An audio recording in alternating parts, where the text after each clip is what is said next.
আসসালামু আলাইকুম প্রিয় দর্শক, কেমন আছেন সবাই? আশা করছি সবাই ভালো আছেন। বাংলা টিভি 10 অফিসিয়াল পেজের পক্ষ থেকে আপনাদের সবাইকে স্বাগতম এবং শুভেচ্ছা রইল সবাইকে। আশা করছি আমরা যে ভিডিওটি নিয়ে আসছি এটা মূলত একটা আসলে টকশো ভিডিও।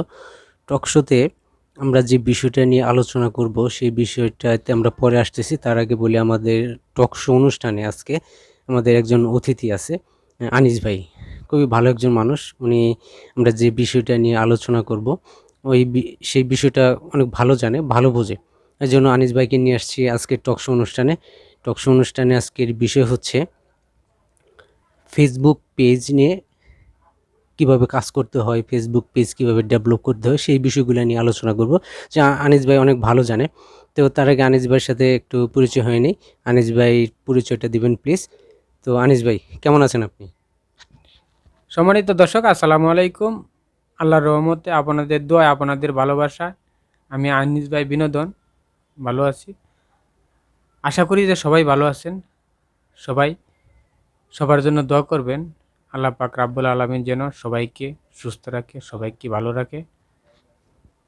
ধন্যবাদ আনিস ভাই, আনিস ভাইয়ের পরিচয় দেওয়ার জন্য।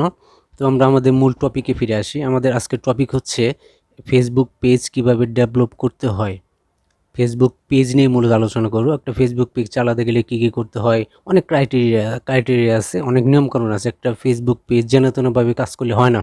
অনেক নিয়ম আছে, ফেসবুকের যে নিয়মগুলো আছে, নিয়মের মধ্যে আমাদের কাজগুলো করতে হয় বা করতে হবে, তাহলে একটা পেজ ডেভেলপ হবে। তো আনিস ভাইয়ের কাছে আমার প্রথম প্রশ্ন, ফেসবুক পেজ কিভাবে ডেভেলপ করতে হয় বা একটা ফেসবুক পেজ কিভাবে গ্রো করতে হয় এবং এর কি নিয়মকানুনগুলো আমাদের কি কি, সেগুলো কিভাবে মানতে হয়। তো আনিস ভাইয়ের কাছে প্রশ্ন, যে একটা ফেসবুক পেজ কিভাবে ডেভেলপ করতে হয় আর ফেসবুক পেজের যে নিয়মকানুনগুলো আছে বলবেন, দর্শকদের বলবেন। যারা আমরা নতুন একটি পেজ খুলেছি তাদেরকে বলতেছি যে আসলে যে কোনো জিনিসের একটা নিয়ম কারণ আছে। ঠিক এরকমভাবেই ফেসবুকেরও কিছু নিয়ম আছে। আপনি নিয়ম মেনে যদি কাজ করেন তাহলে অল্প কিছুদিনের ভিতরে আপনি সাকসেসফুল হতে পারবেন। যেরকম আমরা সকালবেলা নাস্তা করি, দুপুরে লাঞ্চ করি, আবার বিকালে আবার নাস্তা করি। ঠিক এরকমভাবেই আমরা প্রতিদিন কমসে কম ৩টি করে রিলস ভিডিও আপলোড করতে হবে। একটি সকালে, একটি দুপুরে, একটি বিকালে। তাহলেই আমরা ফেসবুক থেকে কিছু পেতে পারি। আরেকটা জিনিস যে আমরা যদি ফেসবুক, এই যে আপনি এই যে সকালে একটা ভিডিও দিচ্ছেন, এটা কয়টা বাজে দিচ্ছেন? প্রতিদিন এই টাইমের ভিতরে আপনি ভিডিওটা আপলোড করতে হবে। দুপুরে আপনি যে ভিডিওটা দিচ্ছেন কয়টার সময় দিচ্ছেন, ঠিক কয়টা বাজে আপনি প্রতিদিন দুপুরে ভিডিওটা আপলোড করতে হবে। ঠিক এরকমভাবেই বিকালেও যে টাইমটার মধ্যে আপনি ভিডিওটা আপলোড করতেছেন, এরকমভাবেই আপনি ভিডিও আপলোড করে যান। ইনশাল্লাহ আমি বললাম যে কোনো সমস্যা নাই, আপনারা অল্প কিছুদিনের ভিতরে ডেভেলপ হবেন ইনশাল্লাহ। তো আনিস ভাই, যে ফেসবুক মূলত ডেভেলপ করতে গেলে এই নিয়ম কানুনগুলো আমাদের মানতে হয়। ভিডিও কিভাবে আপলোড করতে হয়, কখন আপলোড করতে হয়, নিয়ম কানুন মেনে আপলোড করতে হয়, একটা টাইম মেনটেন করে ভিডিও আপলোড করতে হয়। এই নিয়ম কানুনগুলো মেনে ভিডিও আপলোড করলে একটা পেজ ডেভেলপ হয় বা গ্রো হয়। ধন্যবাদ আনিস ভাইকে, আনিস ভাই মূল্যবান মতামত দেওয়ার জন্য। আনিস ভাইয়ের কাছে আমি দ্বিতীয় প্রশ্নে যাব। দ্বিতীয় প্রশ্নে আমি আনিস ভাইকে বলছি যে ফলোয়ার বাড়াতে আমাদের কি কি করা উচিত। একটা পেজের ফলোয়ার হচ্ছে খুবই গুরুত্বপূর্ণ, খুবই গুরুত্বপূর্ণ হচ্ছে ফলোয়ার। এই ফলোয়ার বাড়াতে গেলে আমাদের কি কি করা উচিত, কি কি পন্থায় আমাদের আগানো উচিত, কিভাবে আগানো উচিত, কি কাজ করে আমাদের আগানো উচিত। তো আনিস ভাই বলেন। অনেক সুন্দর একটি কথা বলেছেন। আসলে যে আমরা একটা পেজ থেকে কিভাবে আমরা ফলোয়ার আনবো, যেরকম আজকে আমি কমসে কম 100 ভিডিও দেখলাম। 100 ভিডিও দেখে 100 ভিডিওর ভিতরে যদি আমি বলি যে 100 ভিডিওর ভিতরে আপনি এক লগে কমেন্টস করবেন, এক লগে লাইক করবেন, হবে না। আপনি এখন 10টা ভিডিও দেখছেন, 10টা ভিডিওর ভিতরে একটা করে গঠনমূলক কমেন্টস করেন এবং একটা লাইক দেন। যদি তার ভিডিওটা দেখে আপনি অনেক আনন্দ পেয়েছেন, তাহলে তাকে আপনি ফলো করেন। আর আরেকজনের একটা আইডির ভিতরে ঢুকলেন, ঢুকিয়ে আবার ভিডিওটা তার দেখলেন, ভিডিওটা দেখে অনেক ভালো লাগছে আপনার, তখন আপনি এই জায়গায় সুন্দর করে একটা কমেন্টস করলেন যে যে লোকটি বিনা স্বার্থে একজন আরেকজনকে ভালোবাসে সে মানুষটা হলো প্রকৃত মানুষ। এই মেসেজটি আজকে আমি দিয়ে গেলাম। যদি আপনার ভালো লাগে তাহলে আমাকেও ভালোবাসা দিবেন। এরকমভাবে আপনাদের ফলোয়ার বাড়াইতে হবে। কিন্তু আরেকটা কথা আমি বলি, কথাটা হলো অনেকে আমরা নতুন মানুষ আছি যে সবাই যাইয়া বলি যে আপনাকে আমি ফলো দিয়ে গেছি, আপনি আমার ফলোটা ব্যাক দিবেন।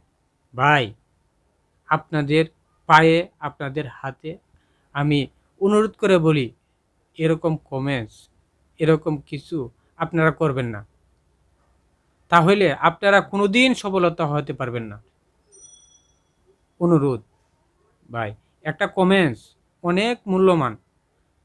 আজকে একটা কমেন্টসে আপনাকে অনেক বড় নিয়ে যাইতে পারে, আবার একটা কমেন্টসেই আপনাকে ফেসবুক আপনাকে ব্লক দিয়ে দিবে ডাইরেক্ট।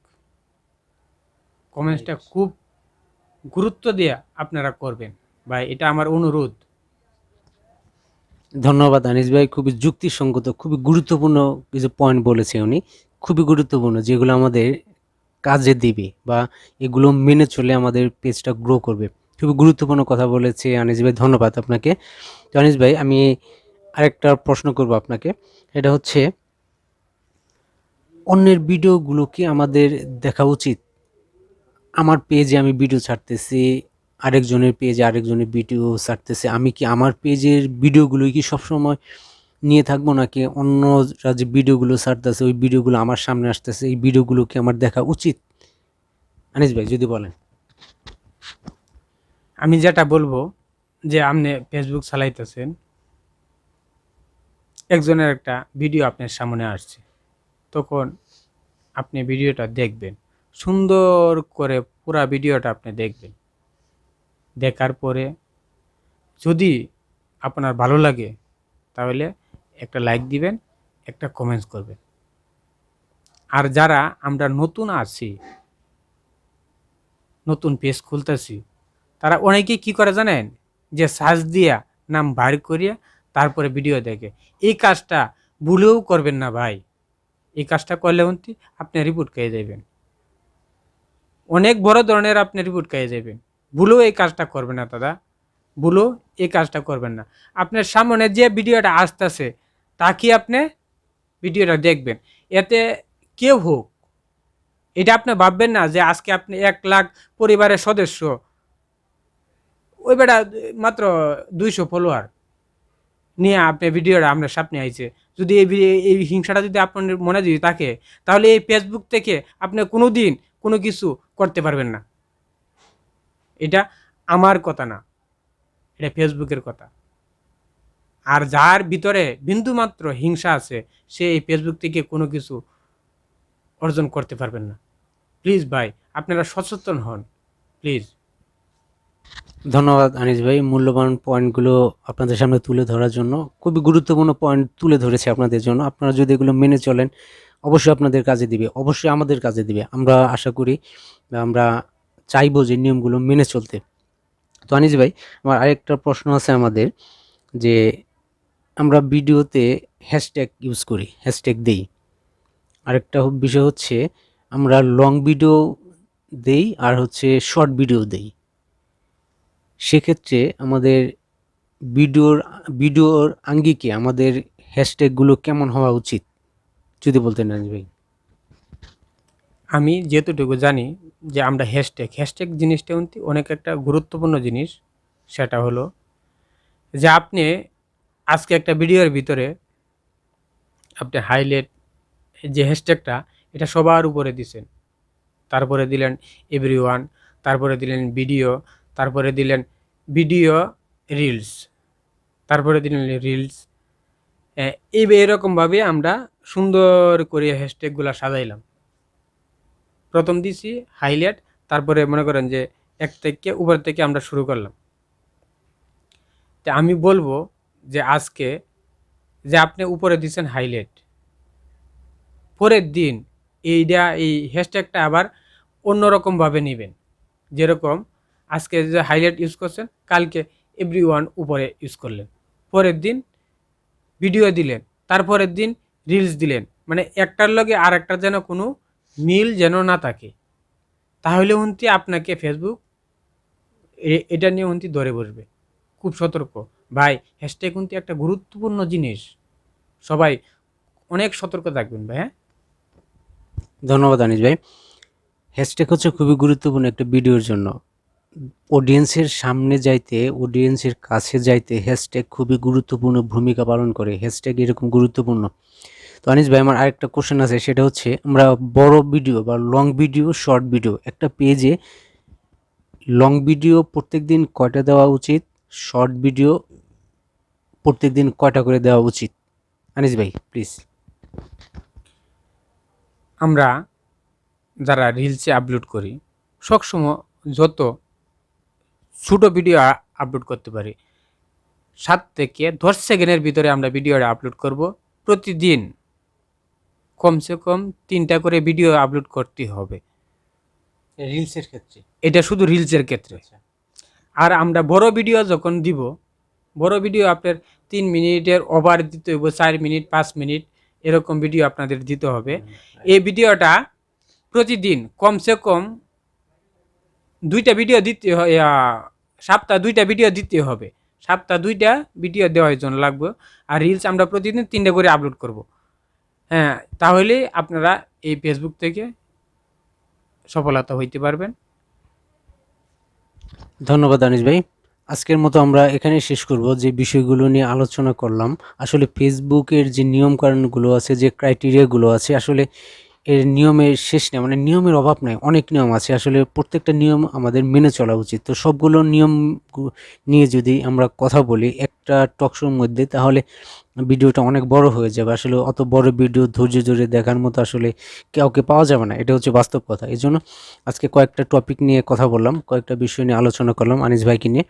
তো আরেকটা বিষয় হচ্ছে, আনিস ভাইয়ের একটা পেজ আছে, হচ্ছে আনিস ভাই বিনোদন 2, তাই না আনিস ভাই? জি জি, সম্মানিত, হ্যাঁ সম্মানিত দর্শক, আমার একটা ছোট্ট একটা পেজ আছে। যদি আপনাদের হৃদয়ে, আপনাদের অন্তরে যদি ভালোবাসা থাকে, তাহলে আনিস ভাই বিনোদন 2 পেজটি অবশ্যই সবাই দেখবেন। অনেক নিত্য নিত্য আমি সবাই ভিডিও দেখবেন। আপলোড করি, সব ফানি, সুন্দর ভিডিও সব upload ফানি দেওয়া ফানি হয়। ভিডিও আপলোড করি। ঠিক আছে, সবাই ভালো থাকবেন, সুস্থ থাকবেন। আল্লাহ হাফেজ। ধন্যবাদ আনিস ভাইকে আমাদের টক শো অনুষ্ঠানে আজকে অতিথি হয়ে আসার জন্য। অনেক অনেক ধন্যবাদ আনিস ভাইকে। তো আনিস ভাই যেটা বললো, ওনার যে পেজটা আছে আনিস ভাই বিনোদন 2, অবশ্যই আপনারা যাবেন পেজটাতে, দেখে অবশ্যই ঘুরে আসবেন। আনিস ভাইয়ের ভিডিওগুলো খুব সুন্দর, খুবই সুন্দর ভিডিওগুলো, আমারও দেখতে অনেক ভালো লাগে। তো ধন্যবাদ, আজকের মতো শেষ করব।